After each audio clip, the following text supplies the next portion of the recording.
The laughter did not come all at once. It came in little cuts, small enough that no one had to call it cruelty. At the feed store, Linda Price stopped Emily beside the mineral tubs and lowered her voice the way people do when they want a warning to sound like kindness. There were already 3 men at the counter, pretending to study seed catalogs while listening to every word. Linda looked at the receipt in Emily's hand, then out the window toward the road that led back to Carter Farm. She did not say Emily was foolish. She said some animals were cheap because trouble had already eaten the profit out of them. Emily folded the receipt and put it in her jacket pocket. Behind her, one of the men let out a short breath through his nose, not quite a laugh, but close enough to land. Another asked whether the bank had started taking goats as collateral now. Nobody looked straight at Emily when he said it. That made it worse. They kept their eyes on the coffee pot, the counter, the dusty bags of feed stacked by the door, as if the words had simply drifted into the room by themselves. Outside, Roy Mercer stood beside his truck, watching her load 2 sacks of loose mineral and a coil of fence wire into the bed. He had known her since she was small enough to lose both feet inside Daniel Carter's boots. He did not dislike her. That was why his disappointment weighed more than any insult. He studied the bed of the truck, then the worn jacket hanging loose on her shoulders. The jacket had been Daniel's. The boots were his too, though Emily had stuffed the toes with folded feed sacks so they would not slide on her heels. Every step she took in them made a soft, awkward scuff against the gravel, as if the farm itself could hear she had not grown into what she was trying to carry. Roy's face tightened, not with anger, but with the tired sorrow of a man who had watched young people mistake stubbornness for strength. Emily climbed into the truck without answering anyone. The next Sunday after church, she saw 2 neighbors standing near the cemetery fence, looking across the road toward the Carter Hills. Their voices went quiet when she passed, but not soon enough. She heard her father's name. She heard the words, "would have known better." She heard the phrase, "before she loses the place outright." She kept walking. But that evening, when she came home and pulled Daniel's boots off by the back door, she did not set them neatly against the wall. She stood holding one in each hand, mud crusted along the soles, and stared down at them until the kitchen light seemed too yellow and the house too still. They were too large for her. They had always been too large. She had been wearing them because leaving them empty felt worse. By then the goats were bawling in the dark, hungry for morning, restless behind a fence she still did not trust. Emily set the boots beside the door again, not because they fit, because she had no other pair strong enough for the work. The first real proof that the land was changing came so quietly that Emily almost missed it. It happened after a night of soft rain in early September, when the air smelled of wet bark and old leaves. She walked the west slope just after sunrise, stepping through briars the goats had chewed down to thorny ribs. A month earlier, that hillside had been a green wall. Now light reached the ground in broken gold pieces. The soil beneath the brush was not pretty. It was scarred, littered with stems, droppings, hoofprints, and half-rotten leaves. But when Emily crouched and pressed her thumb into it, the ground gave way like bread under a crust. For years, the pasture had looked dead from the road because no grass could be seen. But under the kudzu, under the blackberry, under the shadow of all those plants everyone hated, the soil had not died. It had been waiting in the dark, holding old roots, old seed, and moisture the sun had not been allowed to steal. A single blade of orchard grass stood near her boot, pale at the base and green at the tip. Emily did not touch it. She only knelt there in the wet weeds, listening to goats tear leaves behind her, and understood that recovery did not always announce itself as a field turning green overnight. Sometimes it arrived as one blade of grass beside a boot that did not fit. The second year was not a clean climb upward. It was the year that taught Emily the difference between surviving a mistake and learning from it. By spring, the goats looked stronger, and the pasture looked less hopeless, and that was dangerous.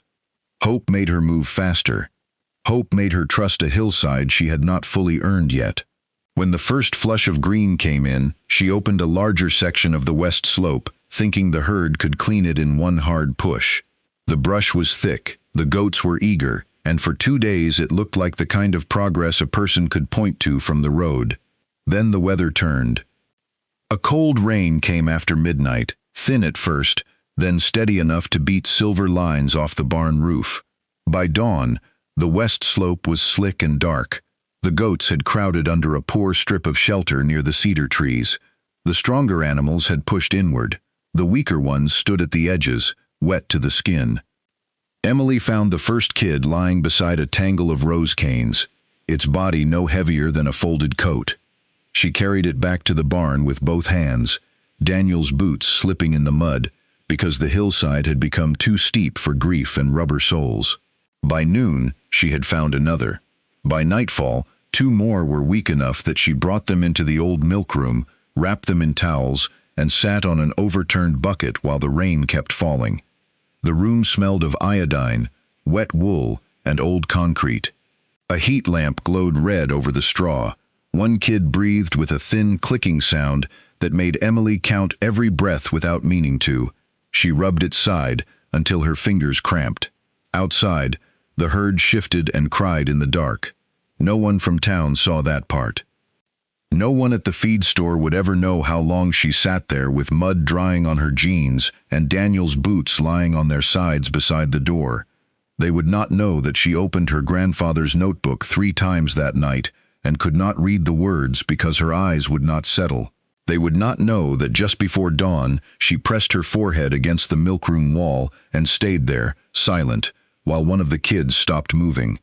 In the morning, she buried the dead under the cedar windbreak, not far from the old fence line the goats had uncovered. Then she went back to the west slope and took it apart with her eyes. The cell had been too large. The shelter had been too weak. The low corner held water longer than she had realized.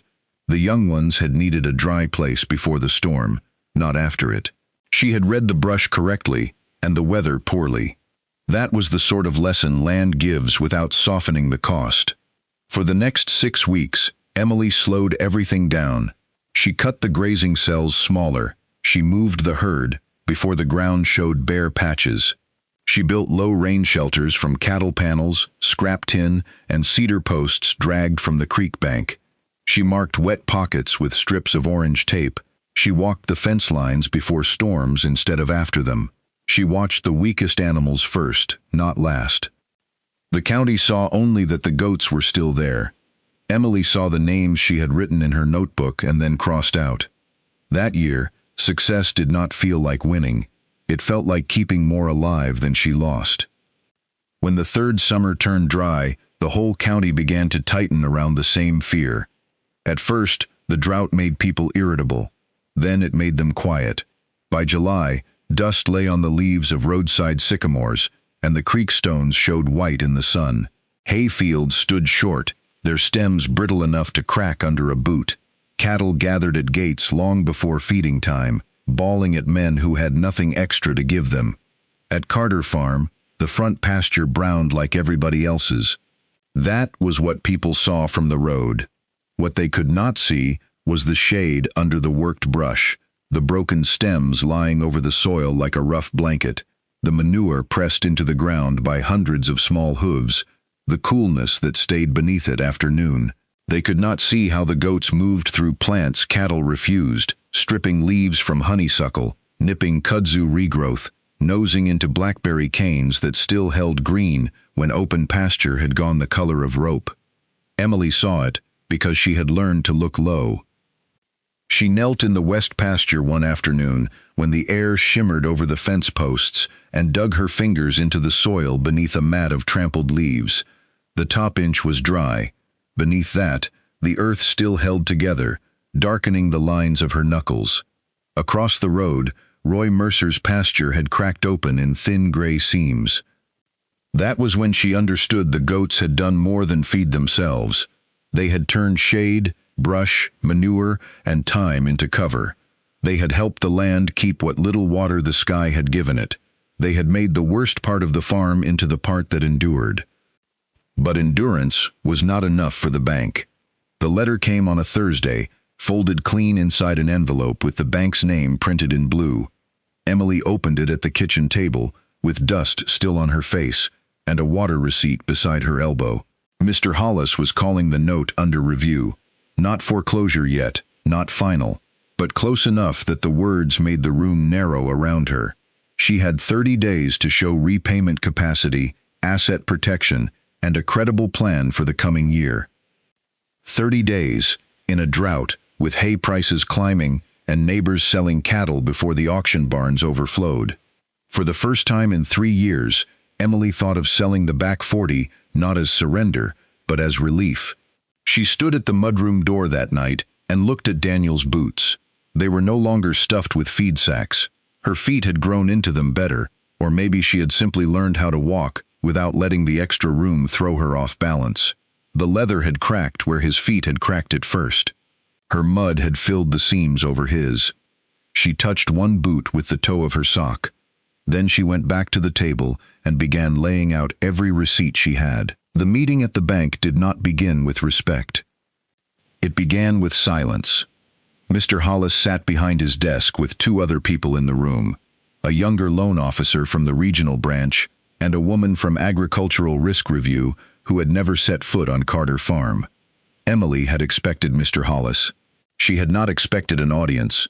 For a moment, standing there with her folder against her chest and dust still ground into the creases of her hands, she felt 18 again. The younger man looked at the numbers first. He did not look impressed. 300 goats, he said, were not a conventional recovery plan for a distressed cattle property. Brush clearing contracts were seasonal and unproven. Pasture improvement without reseeding or chemical control was difficult to value. Drought conditions increased livestock risk. The collateral position remained weak. He said all of it politely. That made it harder to answer. Emily opened her folder. She did not argue that goats were clever. She did not tell them she believed in the land. She did not mention laughter, church parking lots, feed store counters, or the dead kids buried under the cedar windbreak. She laid out paid invoices from 4 brush clearing jobs. She showed weight records from goats sold at market. She showed reduced hay purchases compared with Daniel's last 2 years. She showed photographs taken from the same fence post over 3 seasons. First a wall of kudzu, then broken brush, then grass returning in uneven bands.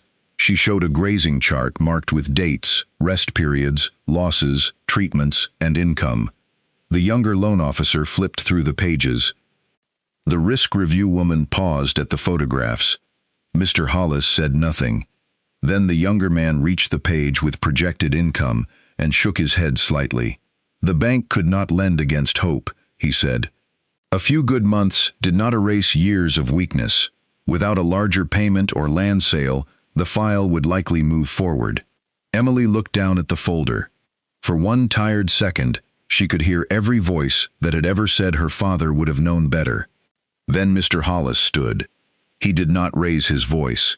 He did not defend her like a hero in a story. He simply picked up the photographs and placed them in a row across the desk. Year 1, Year 2, Year 3.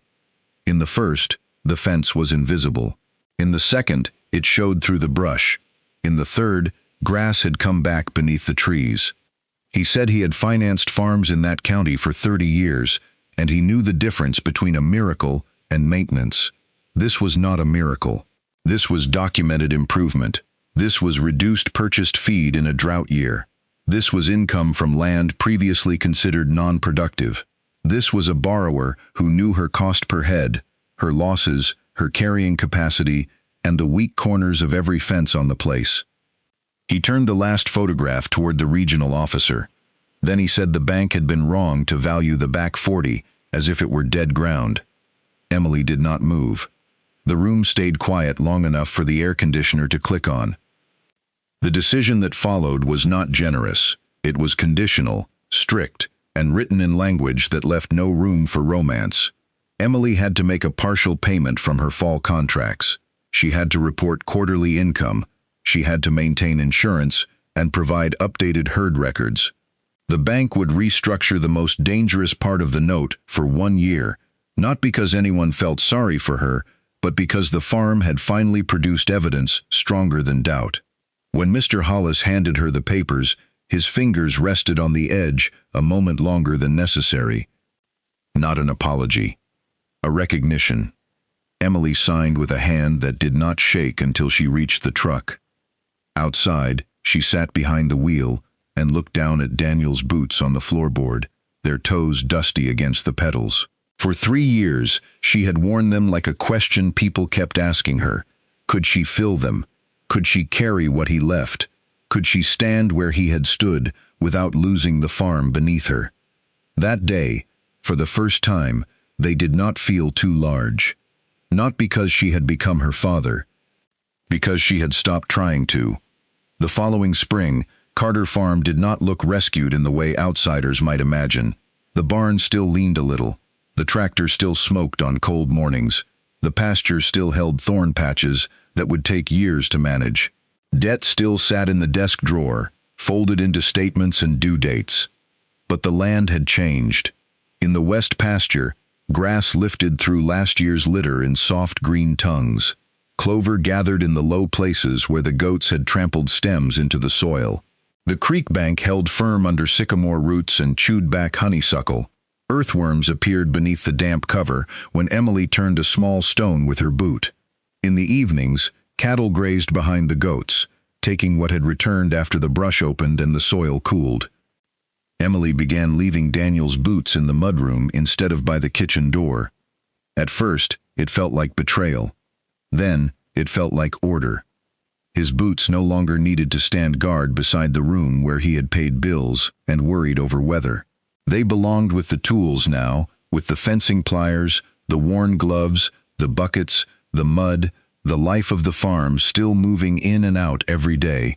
Emily had not retired them. She had given them work again. Some mornings she still wore them. Other mornings she wore a pair of her own, bought with money from a brush clearing contract along Roy Mercer's creek bank. They were stiff at first, unmarked by anyone else's labor. She broke them in slowly, walking fence lines, hauling mineral, stepping through wet grass where the goats had opened the ground to sun. One evening, Roy came by while she was writing in the family notebook on the porch steps. He stood at the gate and looked over the west pasture, where goats moved through the brush in a slow, purposeful line. He did not say he had been wrong. Men like Roy rarely spent many words on what a nod could carry. He looked toward the white oak where Daniel Carter was buried, then back at Emily, and gave her a small, steady nod before resting one hand on the top rail of the fence. That was enough. After he left, Emily opened the notebook to her grandfather's old line. A cow walks away from thorns, a goat walks into them. Below it, beneath Daniel's weather notes and her own records of losses, rain, payments, and grazing cells, she wrote one more sentence. The land was not ruined. We had only forgotten how to listen to what it was growing. She closed the notebook as the evening settled over Carter Farm. The goats moved like shadows along the hillside. The grass held the last light. The creek ran low but clear beneath the sycamores. In the mudroom, Daniel Carter's boots stood beside Emily's new pair, not empty anymore, not waiting anymore, but part of the same work. People had called her crazy for buying animals nobody wanted and turning them loose on land everybody had given up on. But Emily Carter had not saved the farm by proving them foolish. She had saved it by proving the land was still speaking, and she had been the one patient enough to listen.